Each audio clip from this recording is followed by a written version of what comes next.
Hi Zainab. Hi, Dave. Hi Fatima. Hi. How are you? We are good. How are you? I'm great. Thanks for asking. First things first is whenever there's a group podcast, I tend to get more conscious because now I have to talk to both of you and I have to Yeah. make sure that I speak to both of you and both of your stories there. So today's podcast would be a little more conversational. But then having said that, I'll just tell you all that I loved your work. I'll just also announce it here that you're the co-founders of ZeeFaa. ZeeFaa. Am I Zainab saying it right? and Fatima, yes. Oh, okay. Yeah. Zainab and Fatima, Yeah. ZeeFaa. Yes, it's, yeah. Oh, okay. Zainab and Okay. So ZeeFaa, and I have no clue about clothing industry. Yeah. I'm not someone who knows anything about it. I barely know the brands that I see in the malls, and Yes. sometimes the exceptions were the ones, the bigger ones, LV, Louis Vuitton, and all of that. But apart from that, I don't know how the industry works. Yeah. How does it take, or what does it take for a luxury brand to establish right from the scratch? And since you're working on it now, I'd love to know more about it.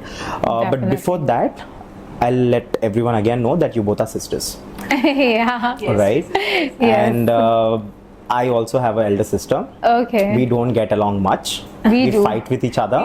So I want to understand that part of yours. How is sisterhood? How are you to her? How is she to you? And how is you both coming from different parts and parcel of life? You have completed different education. Yeah. She has completed different education. She has her own passion. You have your own passion. But somehow you are intertwined today again in terms of business. So I want to understand that part.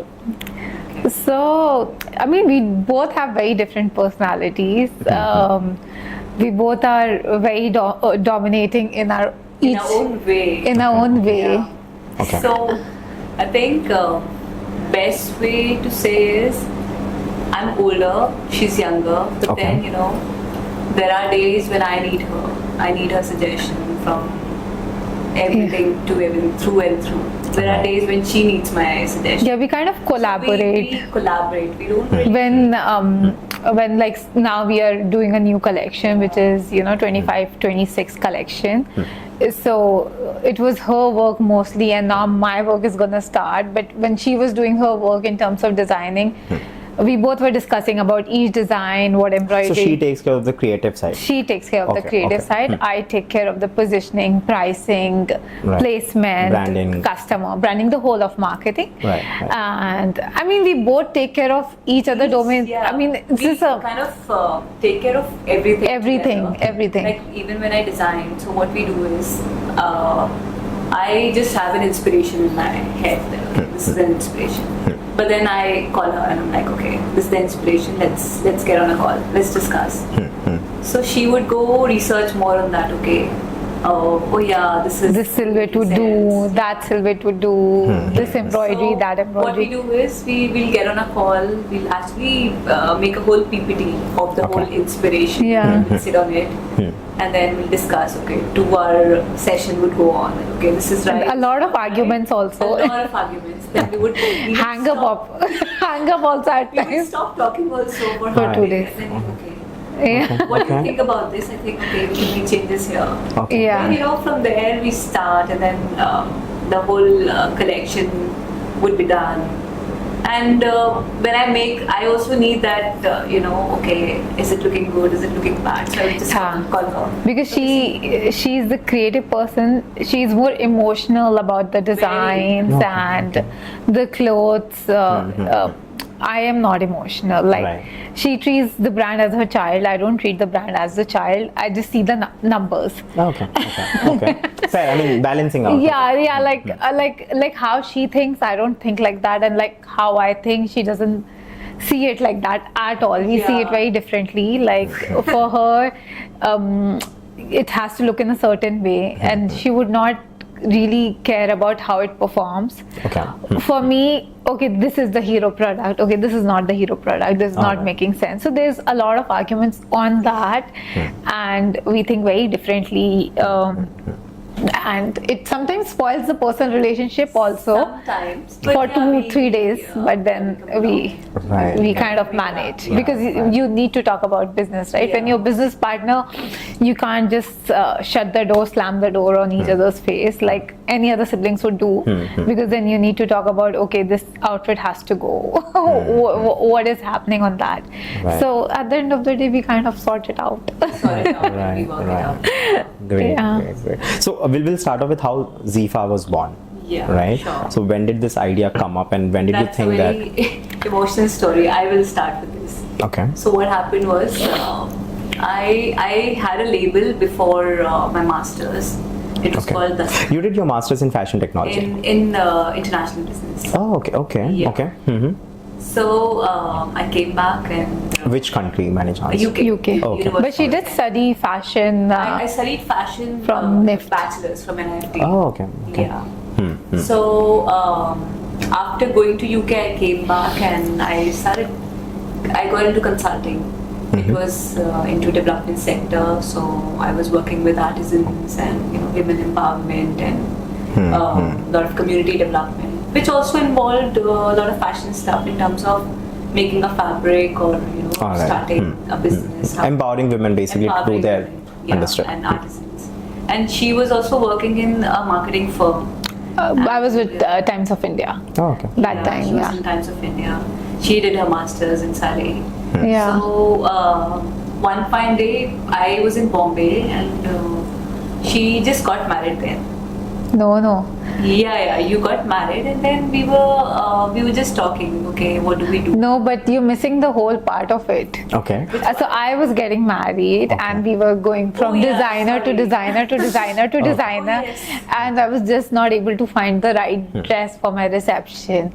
I can see the whole sister dynamic already. Yeah, and then I'm like, you know what, I'm not able to find the right outfit that would suit my color, and I don't want to be like the loudest bride out there. I wanted to keep it subtle. I wanted to be pastels. I'm not able to find something like that. She's like, you know what, because I managed this brand Sisterhood before, I can design a dress for you. Okay. And I'll show you the dress. The dress turned out so stunning. Okay. Then I think it was peak. We forgot about the dress, that she's a designer. We completely forgot about Yeah. that. So she kind of pulled me from a consultant to a designer. Yeah. Right. Then COVID days, I was visiting my parents. She used to live with the parents, and I got married.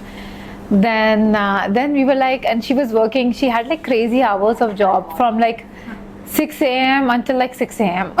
She was not sleeping basically. Consultants, And Yeah. and then I'm like, okay, you know what, let's do this business together. And then she's like, yeah, let me talk to my old master, old embroider.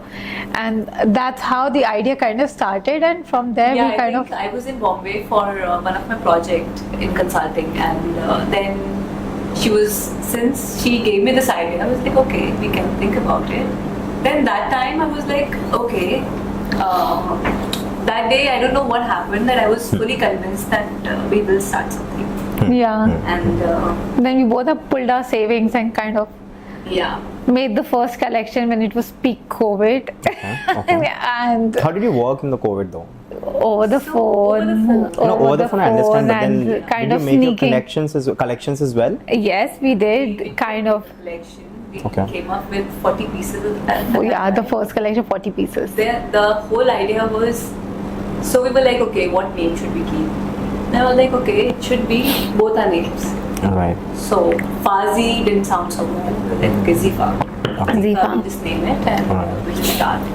So then, so she was wanting to also launch Onsom at that time. Yeah. So Onsom, we were like, okay, Western wear. She was always keen into Western Western wear, because there's a Alright. huge gap in the market, Yeah. right? So I was like, okay, but right now, what do we name it? So we're like, okay, on sunny or misty days. So Ensemble. it came as. It started with ensemble. Ensemble. But then that name was taken. Then we're like, okay, I really like the sound of it, ensemble. Right. Then we were like, what should we do? The ensemble came up. Right. Then okay, now how do we spell it out? Right. Then it became on sunny or misty days, something. I understand that you've started this because of your passion and love to what you do, and of course your talents as well, right? You were into designing of that, but then you also helped, and then you also wanted to start because of course you have done your masters Yes, in bachelor's, marketing. in marketing. So you have come together with your own power, skills, etc. That I understand. But then getting into designing or getting into apparels, and we already know that there are lots of bigger players and amazing players, and of course in terms of risk assessment from a business point of view, you must have done some research, right? Like, should we do it or not? How is it going to turn? Is it going to be profitable? Yes. Can we get the market? Can we have a certain space in the market and we can also serve? So I want to understand from that point of view, from the business point of view, how did you make this decision that you want to get into this business? So I mean, as an Indian woman, you're born a shopper, right? And we felt like there's a huge gap in the market where, I mean, of course there are amazing designers. India is blessed with amazing designers, but the pricing, not an average Indian can afford it. And though she is a designer herself, and she's very finicky in terms of the finishings, the embroidery, and like how an outfit should be. It has to be in a certain way, and it should tick certain boxes. So then we were like, okay, what, we can give designer finishing and not compromise on any of it. Yeah, just to add on to what she said, we felt like, okay, we'll compromise on our margin. We will not take as much profit Yeah. as others Okay. are earning. But we are going to give good quality because it's our passion. So what I believe is how a garment is looking from outside. It should be as beautiful from inside. Like no thread seam. It should be best of the best finishes, and then even embroidery. I'm very, very finicky about each and every detail on the garment. Like nothing should go wrong in anything. It should be perfect. Yeah. From color to motifs to the finishes. Yeah. So we said, okay, we'll compromise on the margins. Margin. And, Give designer finishing. This was a gap in the market. Yeah, like not afford. You don't find many affordable designers Right. nowadays. That's why we call it sustainable luxury. Right. It doesn't mean Right. just having sustainable fabrics. It also means you can sustain it. Right. So the first collection that started in which year? 2020. 2020, and then you had a gap. Yeah. I Right think after that? no. So 20 to 22 were really nice for us. 20 was the year when we actually started the company, but then we launched the collection in 2021. 20 starting of end of 2020 to 2021 we Yeah. started. And 2021 to 2022 it was amazing. It was I think the most profitable years for We us. were getting calls from everywhere. Everywhere. Tata Luxury to Nykaa. Yeah, to They Agio. onboarded us everywhere in India. Yeah, very even a lot of stores from Dubai. I want to get into technicalities here. Yeah.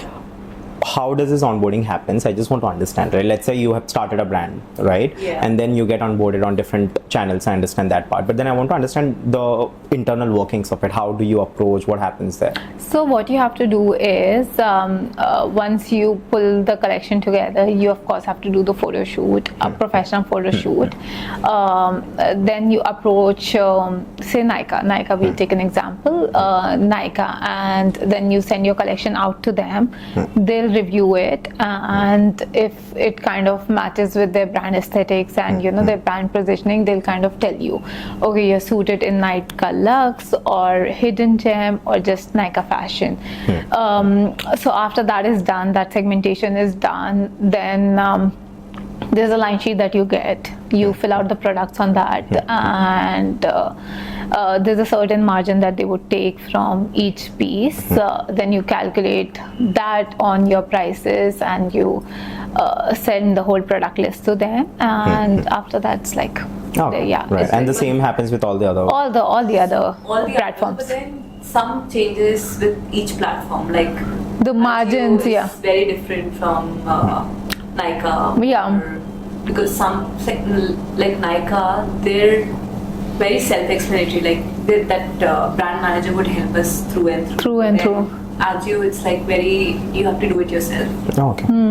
Or some other platforms also. Yeah. So it's like that. Every platform is different, but then the line sheet process is same everywhere. Agio it's a bit different. Agio is very how do I say it? It's very You have to technical. understand. It's very technical. It's very technical. Nika is very easy. Pernia is easy. Aza is easy. Aji is a bit difficult and technical. But I Do you mean, have any favorite channels by any chance? yeah, I think I have. What's yours? Mine is subtle luxury. Like, Okay. not just the orders that we get from them, but the kind of customers. A lot of customers have come back. And even Aza, I would say. Aza is very good for us. Right. You don't think Nika? Nika was Nika because it gives volume. a lot of volume. So I like We Nika. should talk about Yeah, I'm a course, number numbers. person, so Right. Nika does a lot of volume For business. me, Right. Tata and Tata Aza has- given has, yeah. international customers to us. Oh. Yeah, Tata has quality. Right. I mean, Nike also has quality. Okay. But So in it terms of was volume, revenue. Nika, but in terms of exposure, you would say Tata. Yeah. Oh, great. Exposure, I would say Pernia. Pernia is really good. Pernia is very good. But in terms of exposure, I feel Pernia is really good. Aza is also good. Okay. Tata, in terms of Quality the customers. clientele that they give, it's very international. Right. And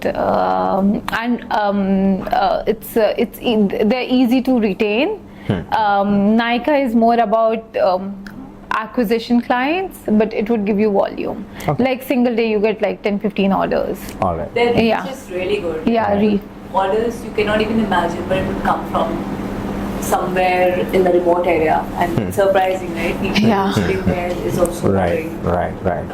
Now I'll get into the other part. Yeah. You mentioned that your first collection was of 40 pieces, right? Yeah. And that happened in COVID, peak COVID. Yeah. I want to understand, of course, you got connected through calls that I get, but then giving We the orders, sneaked making out it- also. We sneaked out, yeah. We used to go in the night. I remember this one month she was in Delhi, and we used to go every single day, sit with them in the. Really? Okay. Because not a lot of movement was allowed, right? Of course. During COVID. So if you reach one place, and then you can't really Okay. show your So the face 40 to the collection world. happened in Delhi. Yes, 40. Okay. Manufactured everything. in Everything, Delhi, everything. Right from admission. So earlier our model was outsourcing.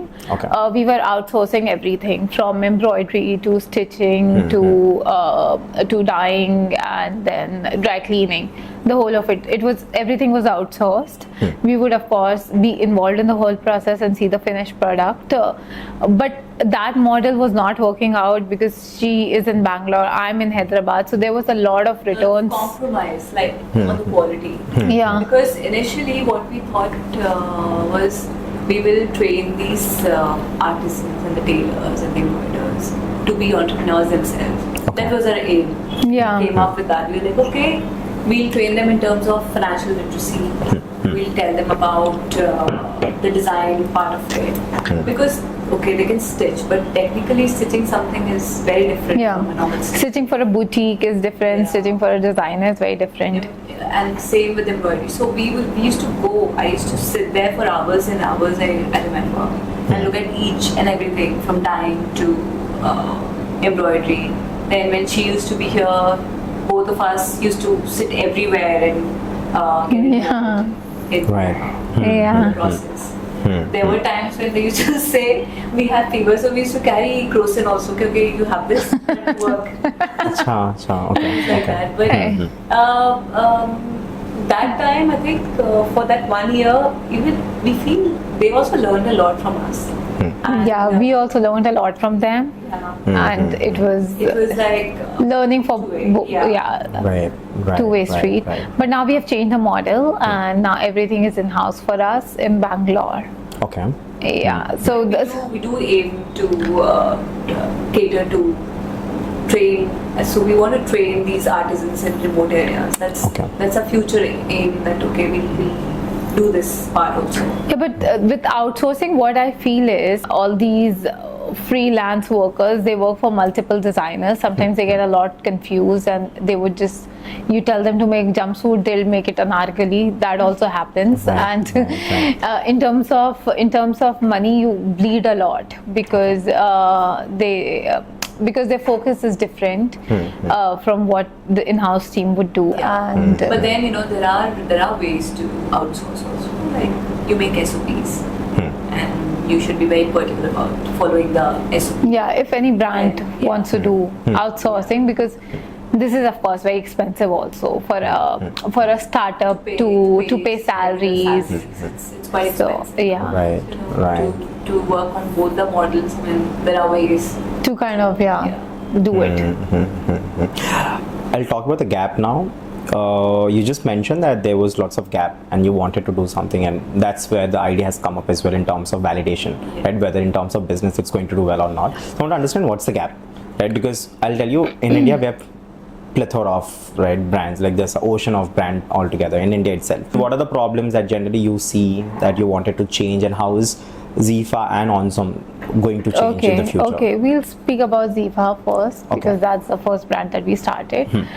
So in terms of Indian wear, the gap is, I mean, the designer wears are very expensive in India. I mean, they you cannot call them affordable because the lehengas nowadays are like 6 lakhs, 7 lakhs, and you know, the normal suit would be like 1-2 lakhs. The finishings are amazing. India is blessed with good Indian designers, but then of course we do want to cater to a little bigger market, though ZeeFaa is again a niche, we can't cater to whole of India, but we do want to cater to bigger market who understand finishings, who understand embroideries, and who understand a good outfit versus a mass outfit.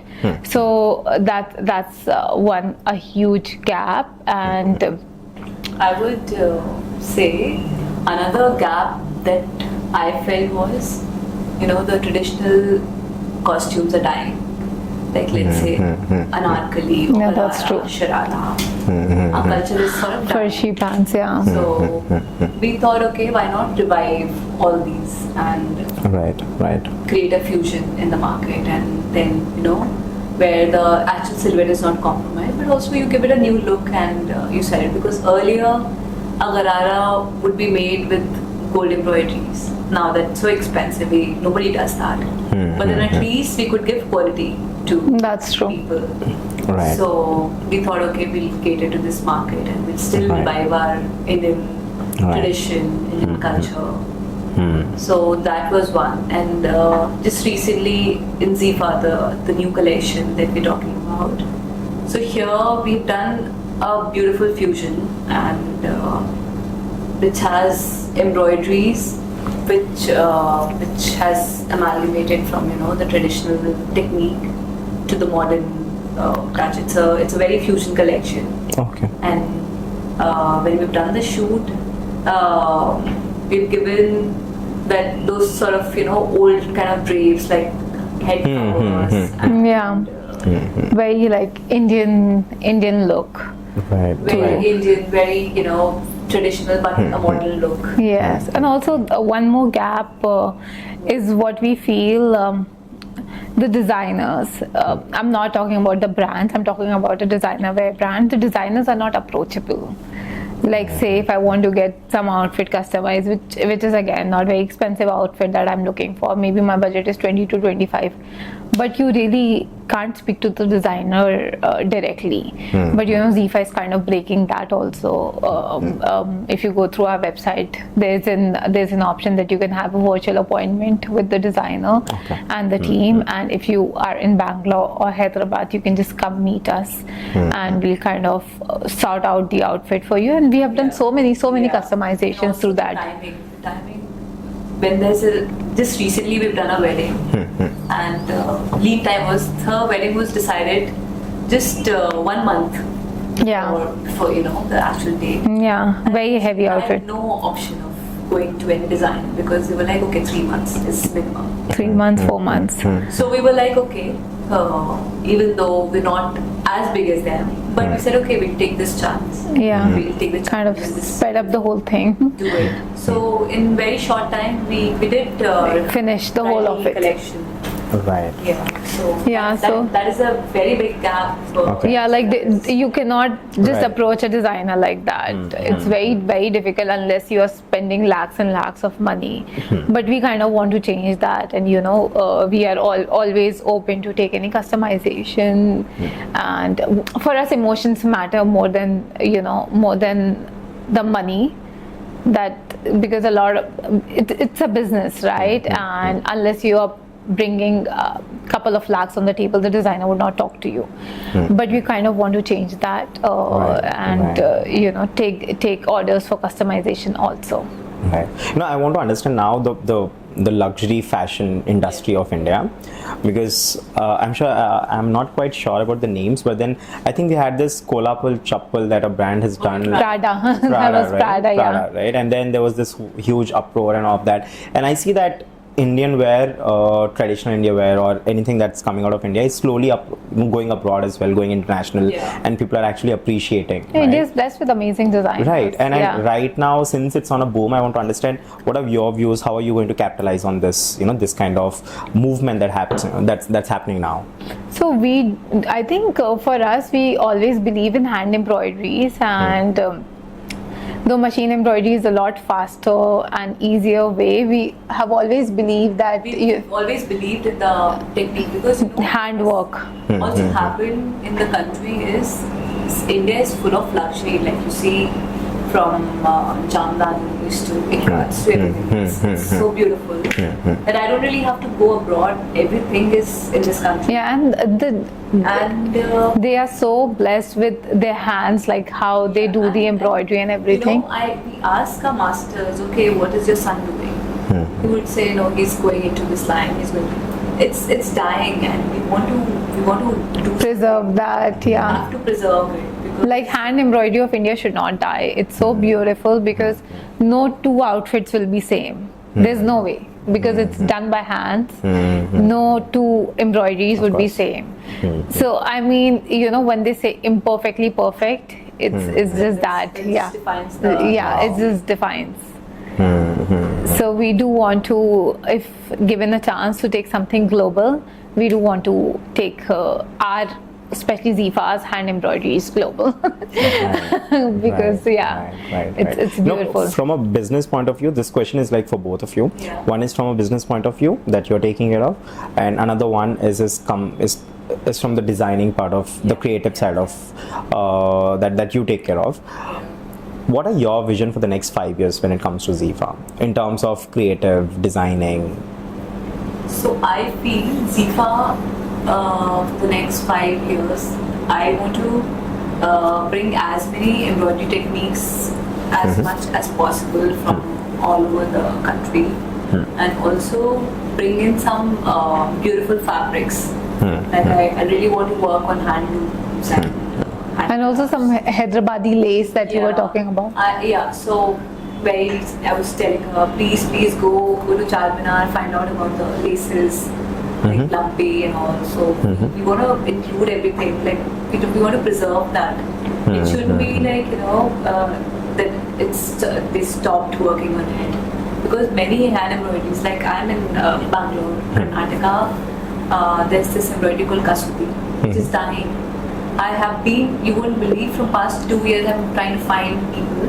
But then what has happened is there's middlemen, and you cannot reach the actual people who are doing it. So I think I'm going to be training those people, some women or a community, so that they can actually start working on this craft again. It shouldn't die. So I want to bring all that in the designing and take it ahead. And in terms of business, Zainab has some.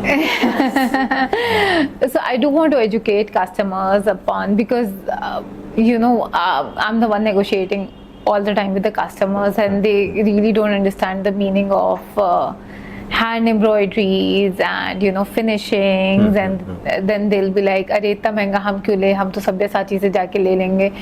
But there's a huge price point gap between the two brands.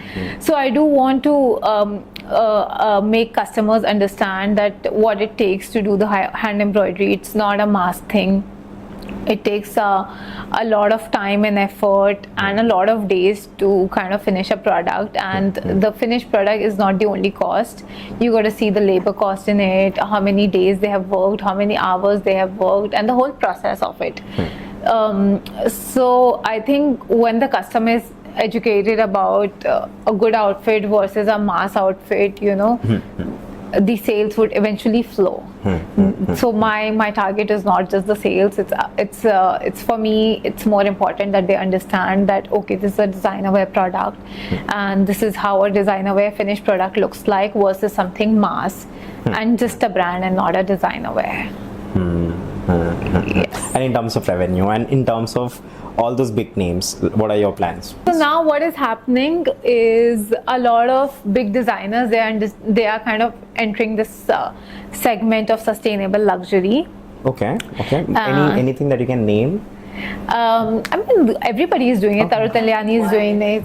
There's Taswa, there's OTT. Okay. So basically now they're coming into affordable luxury as well. Yes. Because government is also promoting a lot of sustainable things, like they're promoting khadi a lot. Yeah. So in terms of that, designers are really coming up with new collections And also adding to that, also that especially our generation, millennials, they don't love to spend a lot. So designers are also understanding that the sales of lakhs outfit, the lakhs bracket would go down. So they are entering this 20,000, 30,000 bracket, which is sustainable luxury. It used to be not very competitive back in the day when we started 2020. Yeah, but now all the big designers, all the new startups, they all want to kind of target that bracket only. Yeah, but Right. it has become a little difficult for brands like us. But again, all these designers, they would not use the finest of the fabrics, or the embroideries would be. Have you checked any? Like, did you check by yourself? Of course, yeah, all the time. That's part of a research. Oh, okay. And we keep checking out, okay, at this price what is selling. Okay. Yeah. And then when we see, okay, And this is what they're selling at this price, and what we are giving at this price, it kind of makes sense. things, yeah. And also when you're in this business, you understand the whole of it, right? What is the fabric, what is the embroidery, what is the finishing, how much money it must have costed, and then you kind of then you're like, okay, this is so not worth for what they're So taking your to what part is they're giving. from now on to make sure that the awareness is out there. Awareness That's what is you're out talking there, about. yes. And post-COVID, we also felt one more thing, like People have stopped has going out. become the major part of their life. So we try and give as much comfortable clothes as possible. There's comfort in the clothing as well as Silhouettes. there's like sophistication. And also adding to that, Indian body is also very tricky. Indian women body, it's not very proportionate.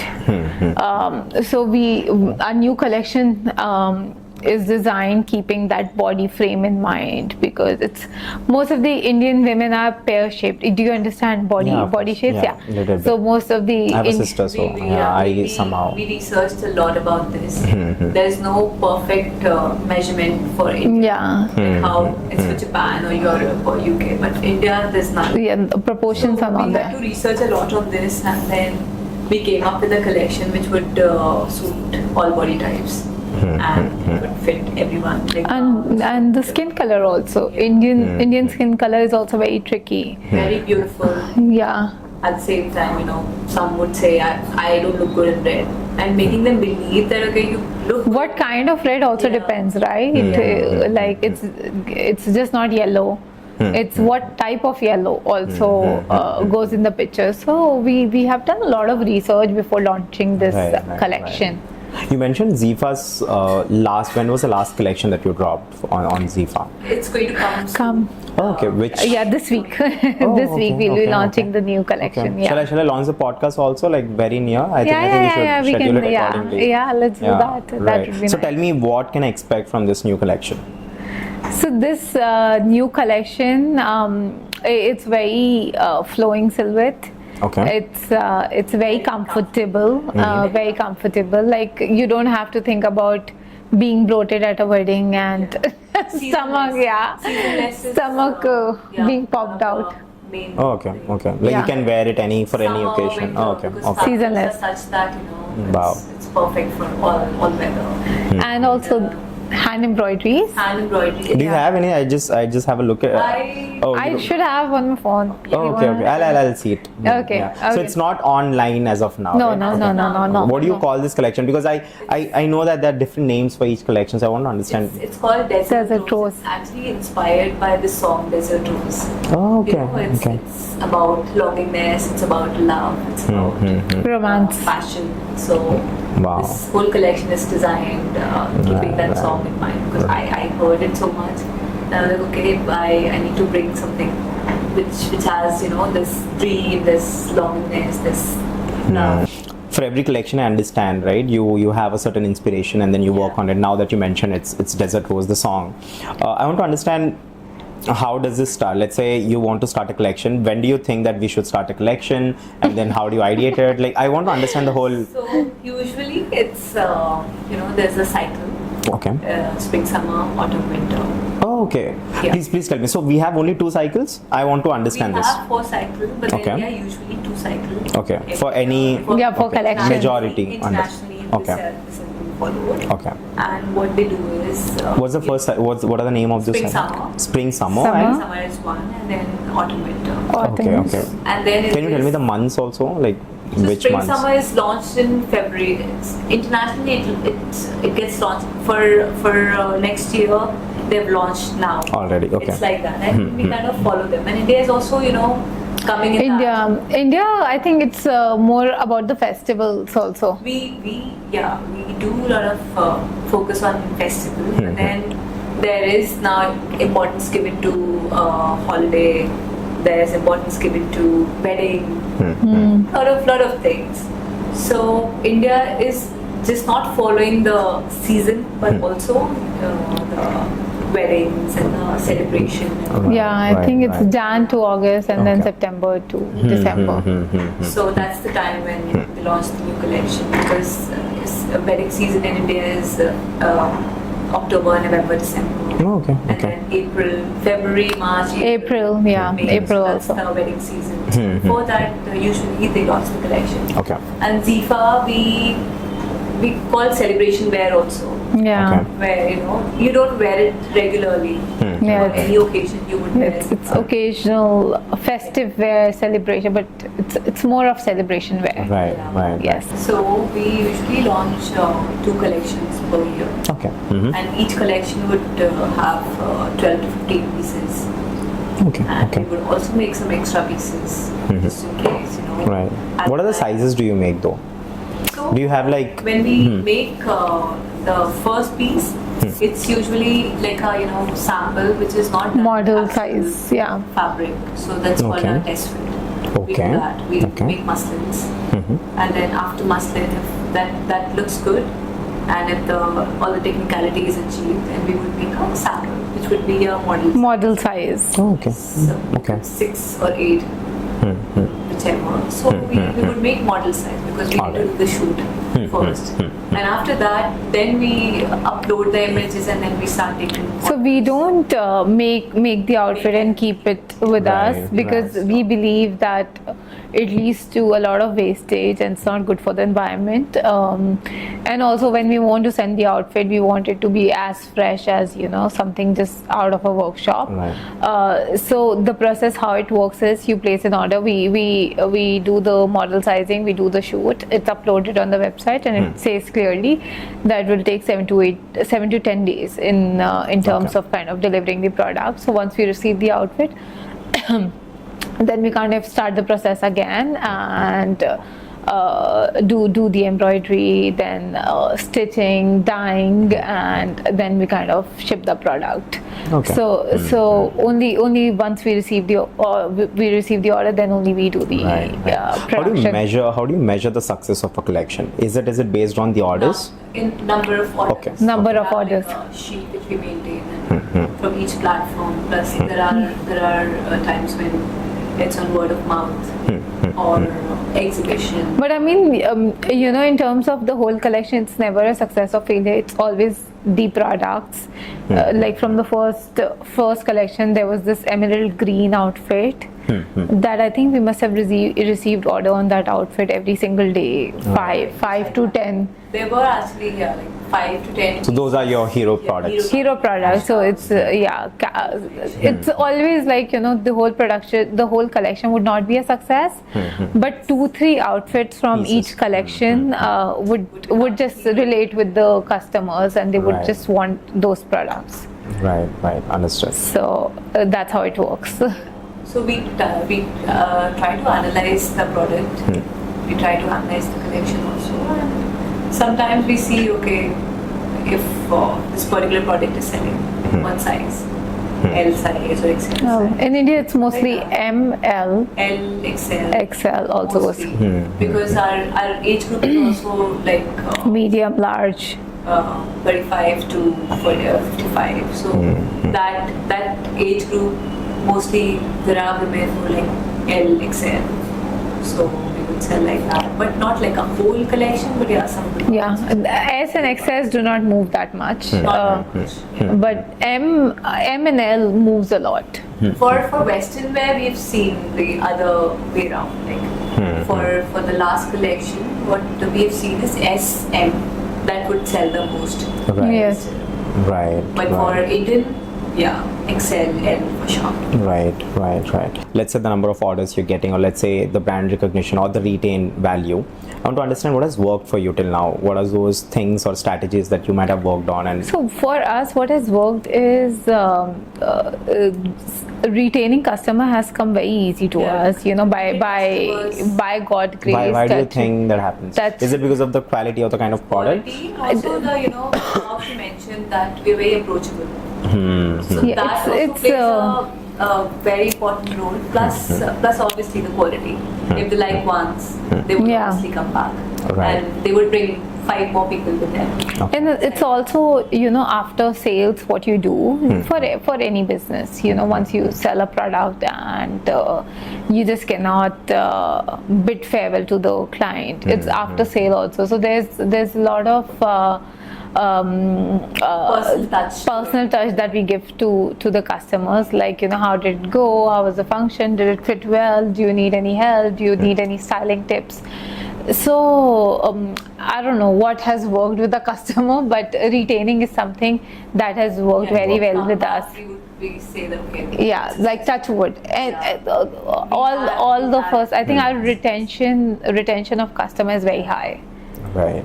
So that's something that has come easy to us. Right. And for brand recognition, what are you doing? What's your strategy?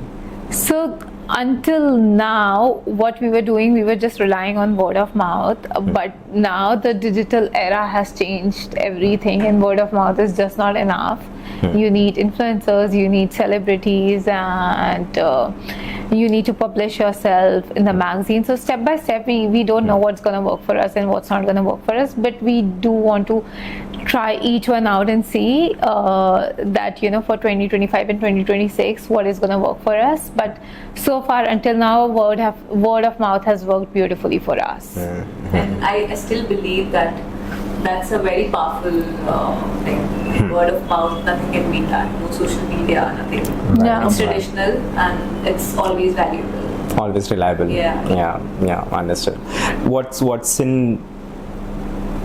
in store for Onsom? I want to talk about it since you're still working on it, and I'm seeing your work every day. Yes. You know, on your Yes. social media platforms. So about Onsom, I understand why did you start it, but then how do you want to position it? What's the marketplace that you want to acquire? I mean, that you want to serve, and how are things going on? When are we going to see the next collection, or I mean the first collection, if I'm not wrong? First collection, Yeah. yes. And how's things going on, and how excited are you? And I want to also understand, since Fatima, she's from the creative side, I want to understand how did you, because this was primarily your idea, right? Yes. To do something for resort wear, but then I want to understand how did you convince her, and then she said yes, of course, now that you guys are working. So I want to understand the whole story of Onsom. So Onsom is a dream that we saw in 2020 when we were launching ZeeFaa. But then how we launched ZeeFaa is we pulled out all our savings and poured in ZeeFaa, and then we were left with no money for Onsom. I had no money because the resources in terms of, you know, Yeah. Packaging. website.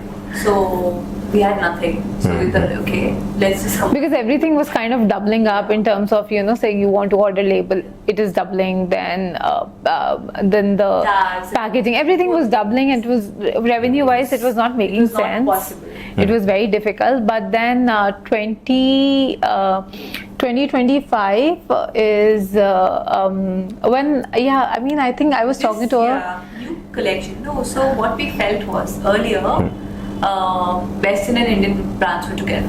And whenever we used to tell people, okay, this is a brand. So they It's a bit confusing, very like confusing.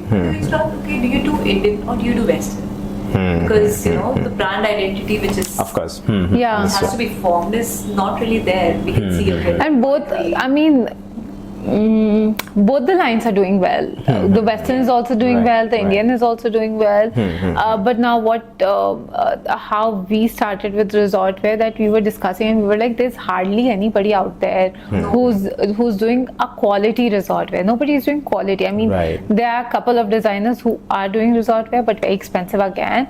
And then there are brands who are doing resort wear but they use very cheap went quality. And ordered a lot of resort. Yeah, but then Okay. thing Felt is, like, okay, one wash and it's gone. yeah, thing What do is, we do? yeah, And then even for us, if you have to go out in the night, we don't have outfits, or if you have to travel, then you know it's very difficult to find something online or in the stores.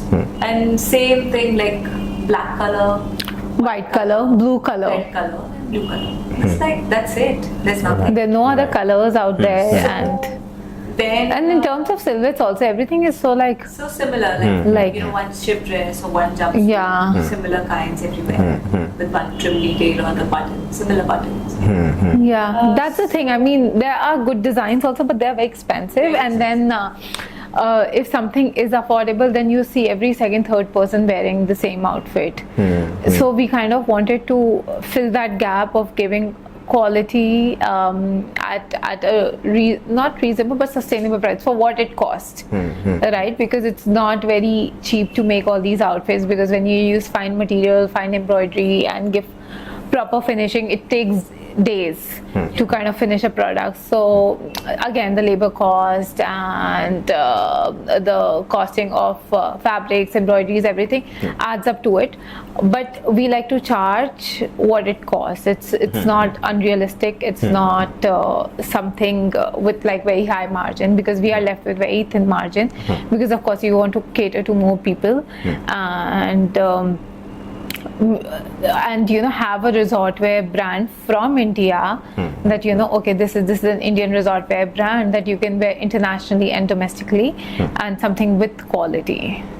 Because when we travel abroad, we just shop. Yeah, we just shop from abroad. Or I make clothes. I'm like, okay, Yeah, just this is take it. I mean, it's as per your size. yeah. It's better. So how she convinced me was, she was like, we have to anyway do Western. Why don't we segregate both the brands again? Right. And we should, you know, we'll focus on different collections. And different So then- identities. Yeah. different identities. That was very important for us, because earlier it was all confusing. Okay, Indian wear, Western wear, embroideries, but then different kind of embroideries, different fabrics. Yeah. So this time it made more sense. No, I think this was a genius, Yeah. strategy, that to have both of them segregated. Separate, yeah. Right. And then anyway we have in-house team now. So what And is also, the you know, for Western, what we feel is all these international brands that we have in India selling Western, they don't understand Indian bodies as we do.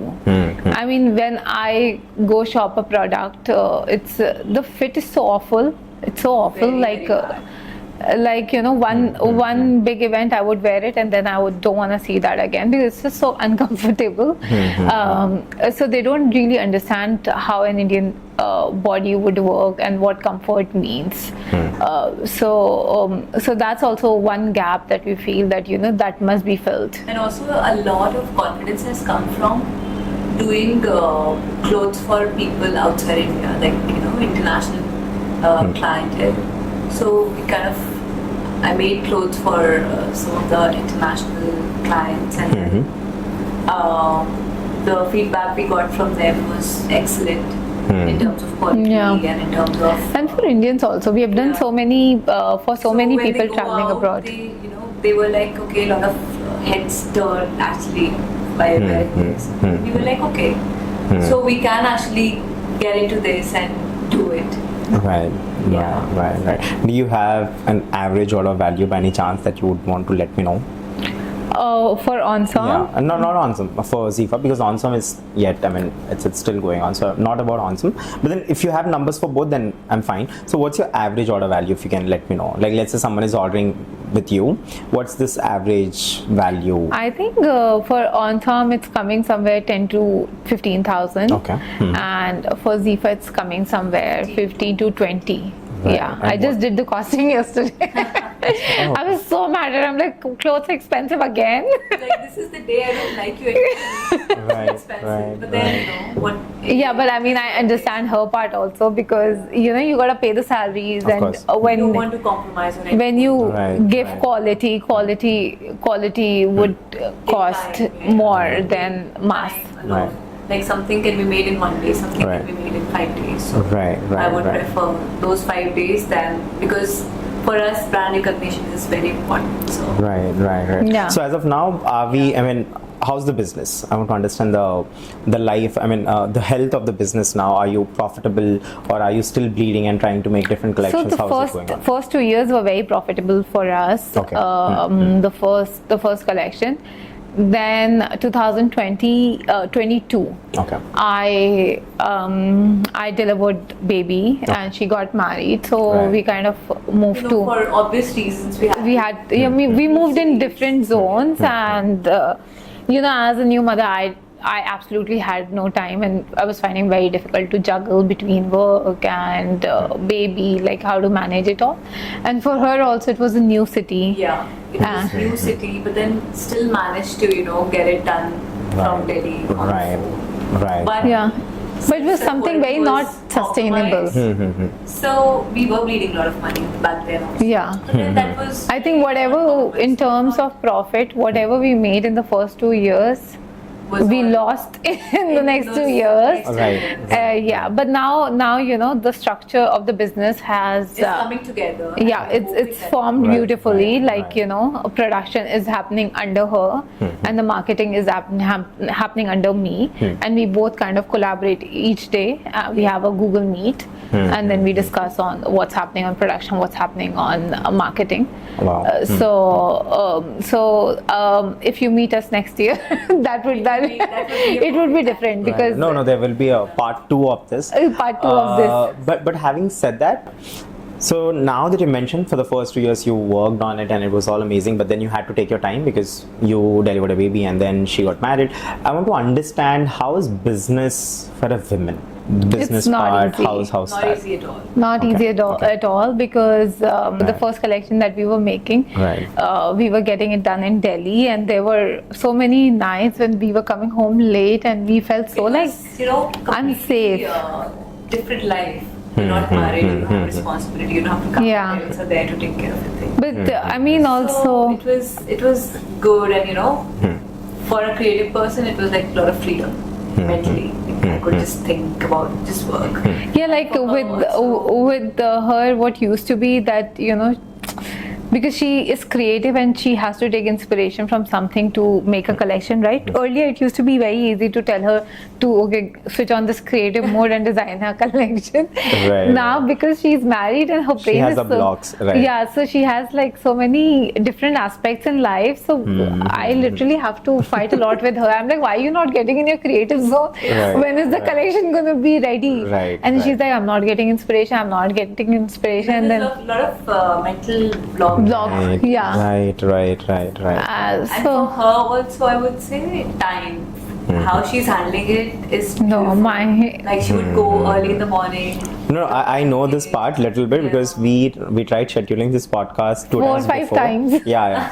So once I think it was because of some health issues. Yeah, and then, he was unwell. Yeah, my son was so I unwell. know that. Oh my! So every time we used to schedule the call, I'd still tell my team that do not know, pata nahi hai ya nahi. Yeah, because but then the let's first get ready. time we planned, Zidane No, she's had very fever. busy. No, she gets very Yeah, busy. and I Zidane had understand. fever. Then second time, he had no nanny and nobody was Yeah, home, okay, so okay. had to stay home. Okay.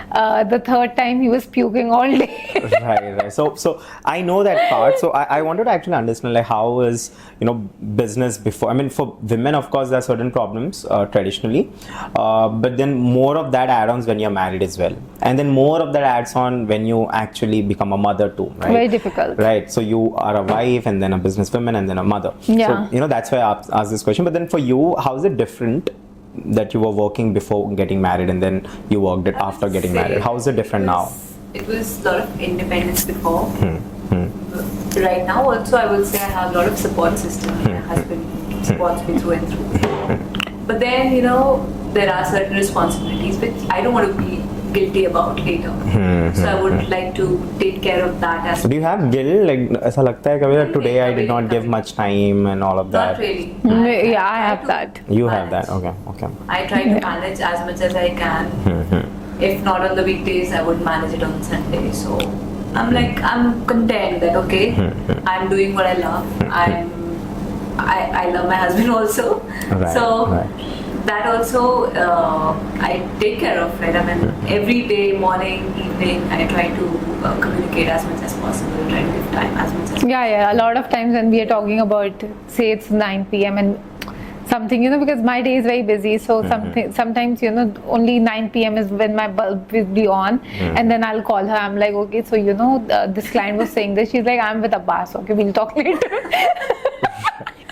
So that also happens. Yeah, and same with me. Right. So you basically work at nights. Like you get your... No. I work in pockets. I don't. Okay. Yeah, I For don't. me, it's like fixed time from 10 to 6:30. I will just work and no other responsibility. Yeah, I work in pockets. Right. It does happen that sometimes. No, I understand this because I'll tell you, I get very active at night. Yeah. But then by the time I get active, my team is sleeping.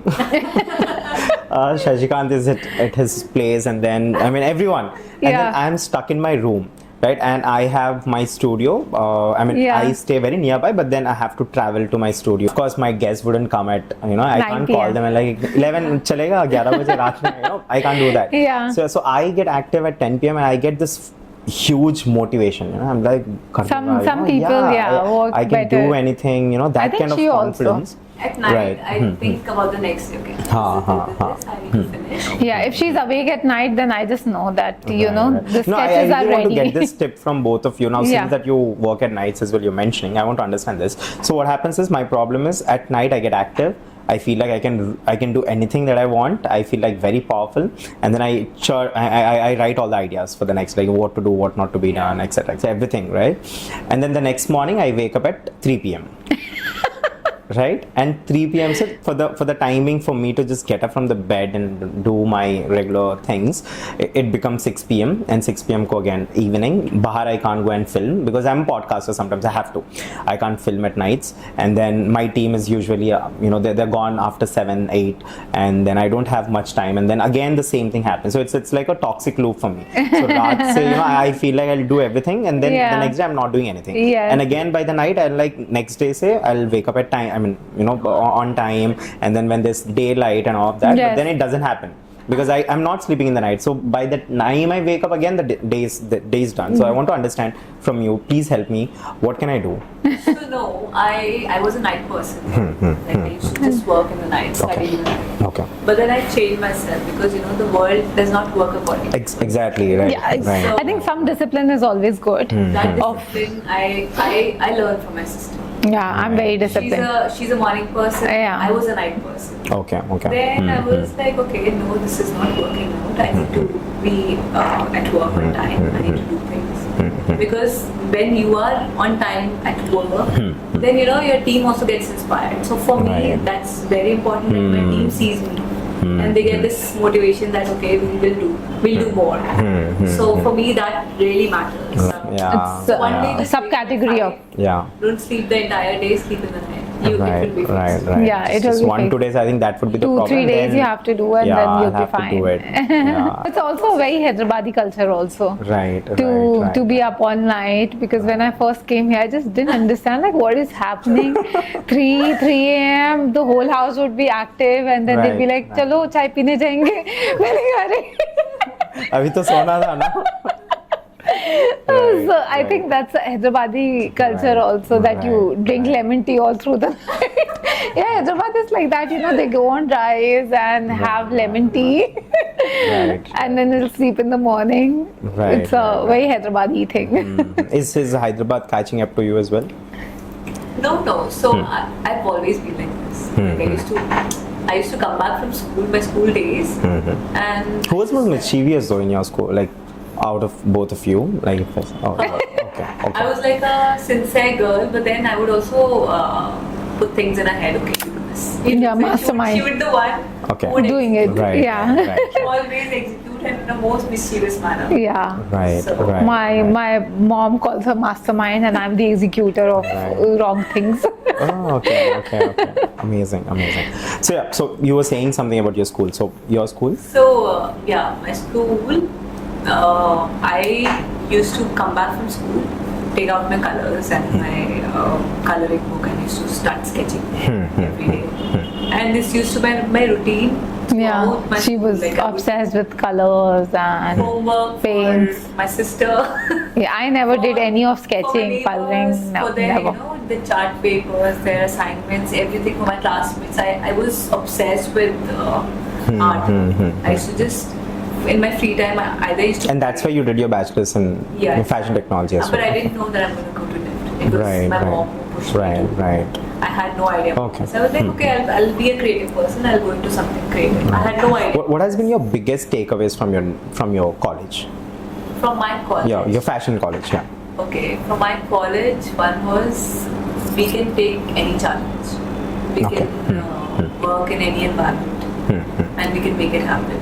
For Right. us, when there's work, we don't see day or night or Right.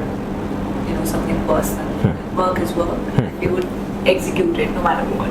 Right. So that's something which I've learned from NIFT, and I think all the NIFTians, they know this very well. They would just it's ingrained in them. Right. Just like how she got changed in NIFT, right?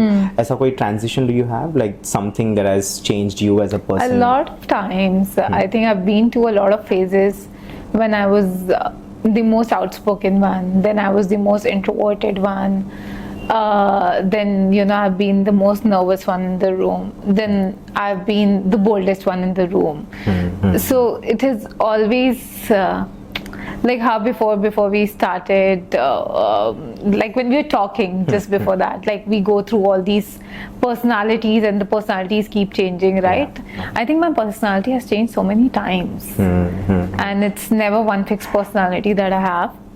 It just keeps changing for me a lot. I remember when some instances, like in school, we used to think, okay, she was mischievous, but at the same time we thought, okay, one fine day she won some award in computer Olympiad. Yeah, Oh, first. Stood first, Okay. and her name was announced, and I was standing, and I was like, मेरी बहन है? Yeah, they like Zainab, Zainab. she was not going. And I was not, because I was shy then, so I was not going. They were announcing Zainab, come on stage, Zainab, come on stage, and I was just not ready to be there on the stage. So then I was like, that's my sister's name. Oh my god, how did she do it? Yeah. Then she went, and another instance from school was I was just flipping magazines. So I was very used to seeing my name on the magazine, like art. Then I was just I was just turning pages, and suddenly I see my sister's poems. Right. I was like, Oh, you are into poems as well? she used to write. I think originally deep down I'm a writer. Oh, okay. Yeah, She used to I write really well, and we had no idea. So I ran to Mummy. I was like, Mummy, see, it's her. She's written something. Right. She would not even tell us. Like, she would just write something. And yeah, I'm not a fan of talking a lot. Right. I came back from my masters, and I was applying for jobs. I was like, okay, I'm gonna come out of fashion industry, I'll try something else. So then my resume went into some hotel also. And someone, I think some GM from somewhere, he found out that I'm her sister, and he was like, I need to get on a call with her. I said, okay. He was like, oh, you're Zainab's sister? She was a star performer. I said, Yeah. that's my sister.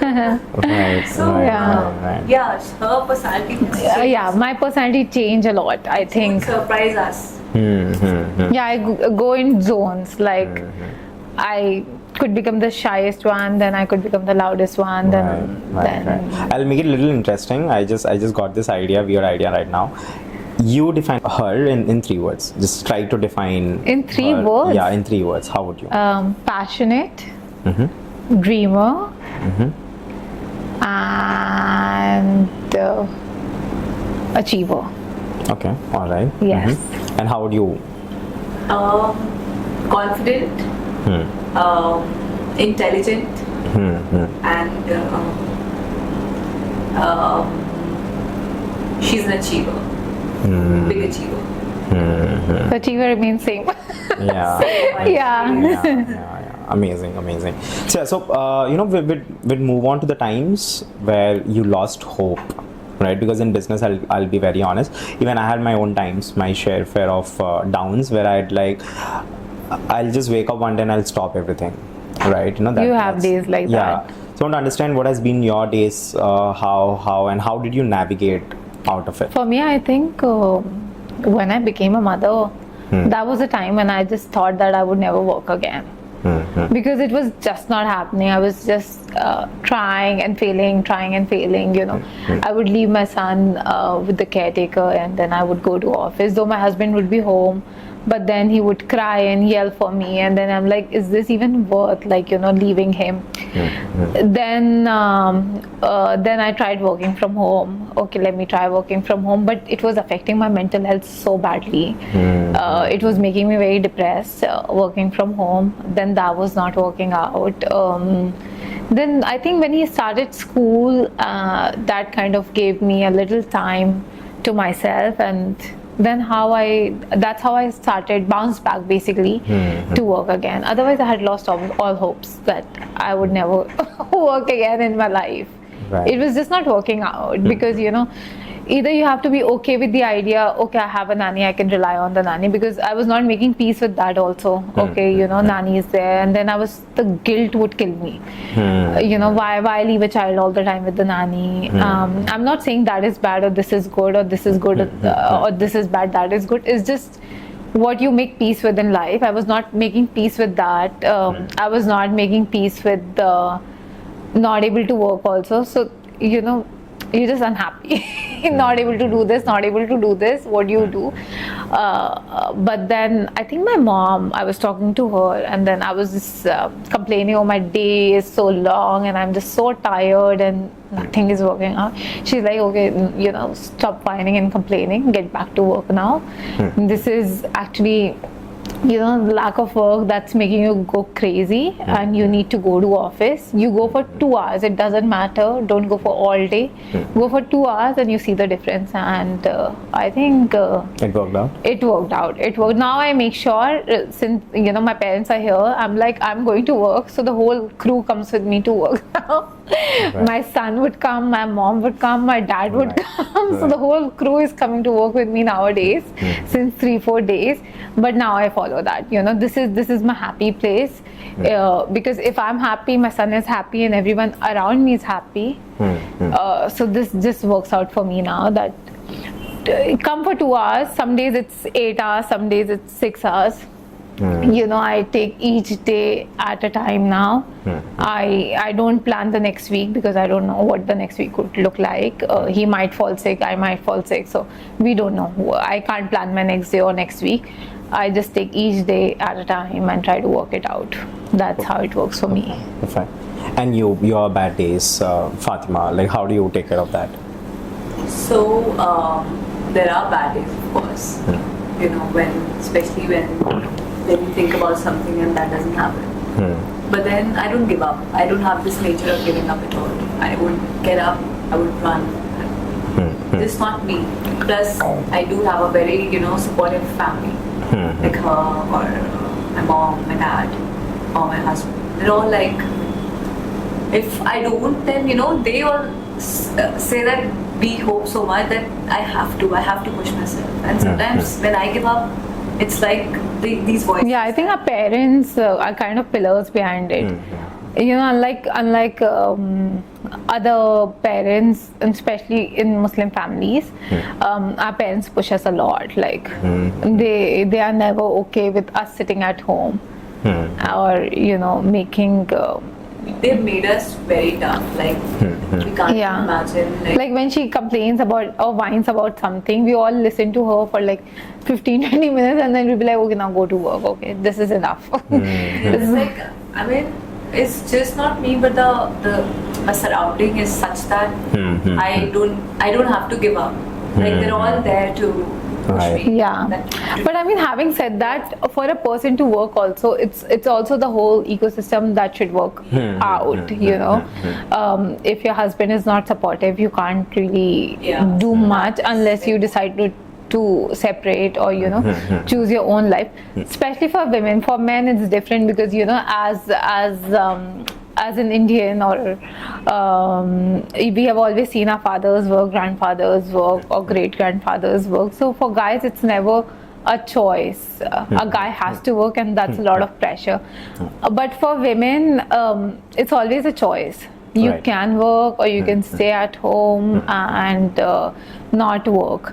But if you don't have that ecosystem around you, you won't be in that mental space to go work and give your best out there. So you need your parents, you need your husband to kind of support you. That's very important. Like, it's just not, it's just not the parents, but my husband or her husband. We learn from each other's husband also a lot. Yeah. Her husband is always very enterprising guy. Yeah. Very enterprising, and he would tell us, okay, wabi sabi. Like that phrase, I have written it in my office. I'm like, okay, I need to really follow this, and that really helps. Yeah, What is it? Like accept the imperfection. Accept whatever it is. You have to accept it and just move on. Yeah. It works out so beautifully in our day-to-day life that it's unimaginable. Right. Like when I moved to Bangalore, I remember I had no idea about the city. I just moved to a new place, and to find tailors, to find workers, and where the things are done. So I started researching even before entering Bangalore. I started, going every day. I used to go out during the day, just walk around the streets from 1 to 2 to 3, find connections. And we made a lot of outfits. Then she was like, okay, why don't you make something for me? Like I would get orders from my family, like, okay, just make something. So, that really helps you to understand, to kind of motivate. And also for women, because you're born in a certain city and then you moved in a different city, it's very difficult also to kind of find your whole, your core group and how things work. Like when we are in Delhi, the time just goes like this. Because we have a core circle there, but in new city it's a bit difficult also to kind of So you both primarily are from Delhi? Yes. We both are. Oh, okay. Yes. I thought you're from Hyderabad. Okay. No. Okay. That's why the cultural shock. Yeah, that's why the cultural shock. Right. But I was 18 when I moved here. Okay. So it's been 12 years in the city. Hyderabad is amazing, but again, having said that, it's difficult to kind of adjust in a new culture and find a different set of people. That I think I'm still figuring it out in the city. Yeah. It's So many years for her. Yeah. It's been 3 years for me. It's impossible. But then something keeps you going, which is your work and your family. Yes. That's what we need. Right. So now you both are full-time working Yes. as Yes. the co-founders of ZeeFaa Yes. and Onsom. Onsom, yes. Right, right. How's getting into Dubai like? I mean, getting into as in your business, taking your business to Dubai. Like, have you figured it out, or are you still? So I don't think we want to take the business to Dubai because the artisans and the backend remain here. Okay. But the selling part, yes, we are very much in. Production-wise, no. But then sales-wise, yes. Right. Because there's a big Yeah, it's a community there. hub. Right? Yeah, yeah. It's a fashion hub. Right. Yeah. Cater to Emiratis also, not just the because our gowns, Yeah. gowns are such that any Emirati woman love to wear it. It's covered, Right. it's elegant. There's a lot of sophistication in that. Right. So, yeah, this is this main question that I asked to all of my guests, and probably the podcast had started from this very question to understand how people look at the similar life that we're all living, right? I mean, you're living a life, everyone's living a life, human beings, but then everyone has a different answer because they see life from their perspective, their lens, their experiences. So I want to understand, what is life according to both of you? We'll start off with Zainab, and then we'll go to Fatima. Or shall we let the elder sister do the honors? Yeah, I don't mind. Right. Anyone, please. So, you want to start? No, you can go ahead. Okay. So for me, life, I look at life as a way, I have a purpose in life. I just want to live and die. I think I want to live for my family, live for my passion, and I'm a very spiritual person also. So I want to, whenever I'm in pain, I turn towards God, and whenever I pay a lot of gratitude to God, and I always think that whatever I have, it's because of the Almighty. Wow. So that's something I say that I have achieved, and I have achieved whatever through the support of my family, through the Almighty, and everything. And also I want to give back to the society, Right. in whichever way I can. I try to do those things, those small things really matter to me. Like a bit of kindness here and there. Like I would just feed someone, or I would help someone in some or the other way. So I like doing that, and for me, my work is like my baby. Right. It's very important for me. And I try to be as sincere as I can. I like to do things sincerely. Like I would not do here and there in my work. Yeah. Right. It should be out of pure sincerity. Wow. So that I feel. And so life, I have these three main core purposes, like family, my work, and the society. So that's life for me. Wow. All right. Okay. I think I don't like to take life so seriously. For what I believe is family is very important to me.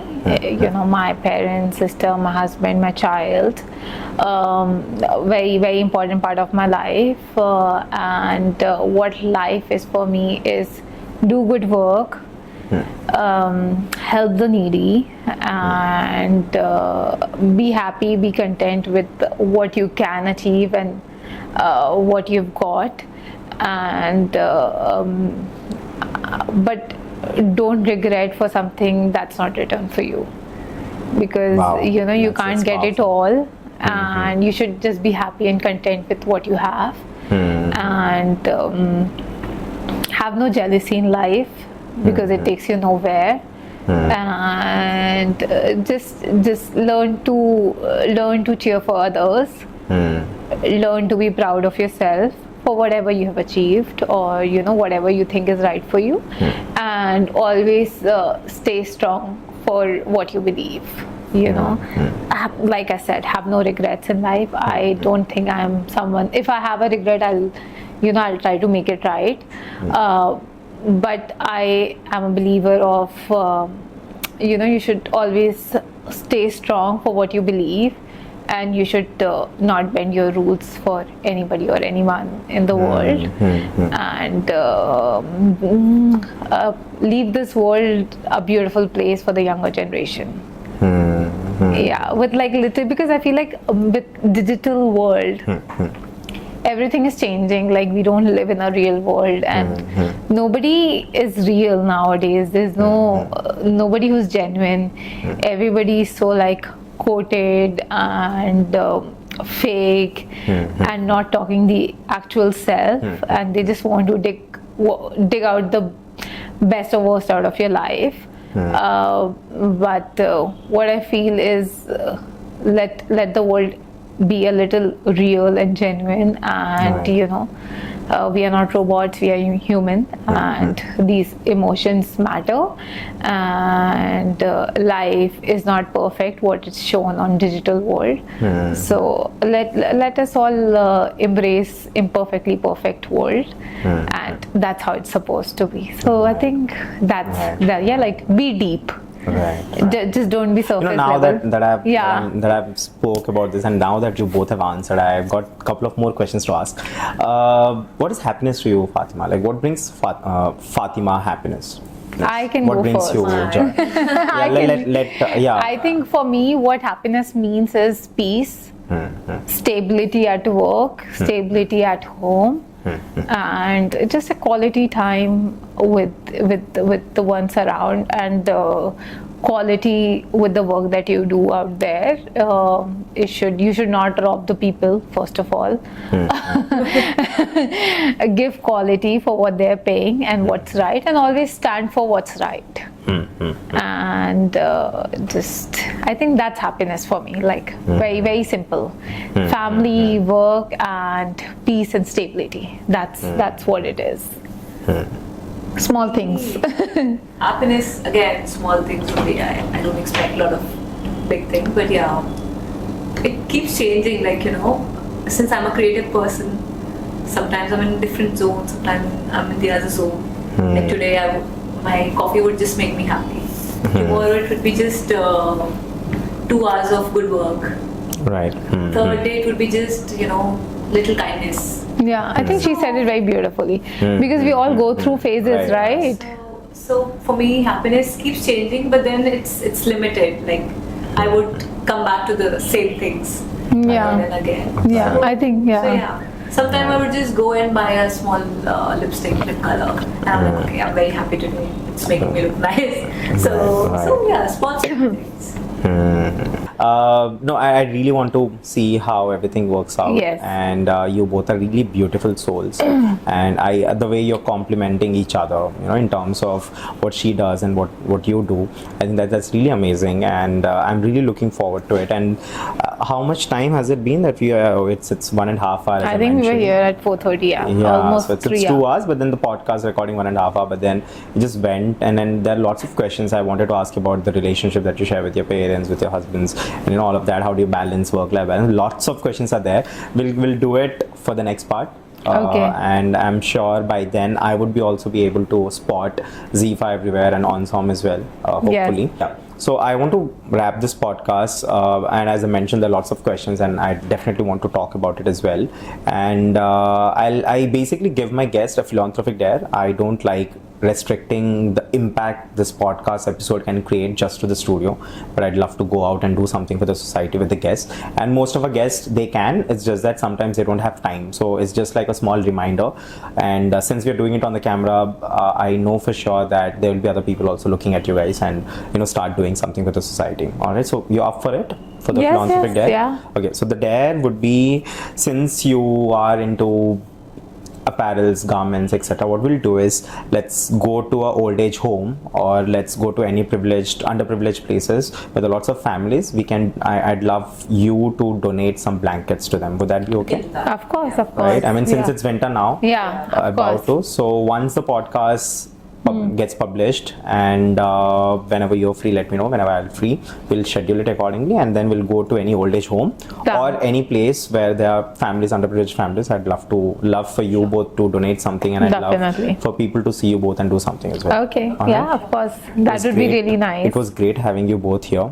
I'm sorry, I think I'm happy that you both had me here, because this is your place. It was great having this conversation, and I really loved everything about you both and the work that you're doing, and I really look forward to output, the final products. I'll put a reminder for myself now. I'll see what kind of collections that you both have worked. Since you've mentioned that this time you're working on comfort, this time you're working on different colors as well. I'll want to see that. And definitely. you called it Desert Rose, right? The collection is Desert Rose. I'm a little intrigued by the name itself, so I'm looking forward to it. Thank you so much. Thank you so much. It was great talking to you. Thank you very much. Thank you. And it's amazing to see Gen Z working on this sector. It's really Very, nice very impactful. because this is very deep. Enjoy the conversation. Yeah, this was deep, and I'm really impressed with the Gen Zs particularly, because you know your mind and you know what you guys are doing, and you don't take the pressure of the world. That's really amazing. All right. Thank you. Thank you.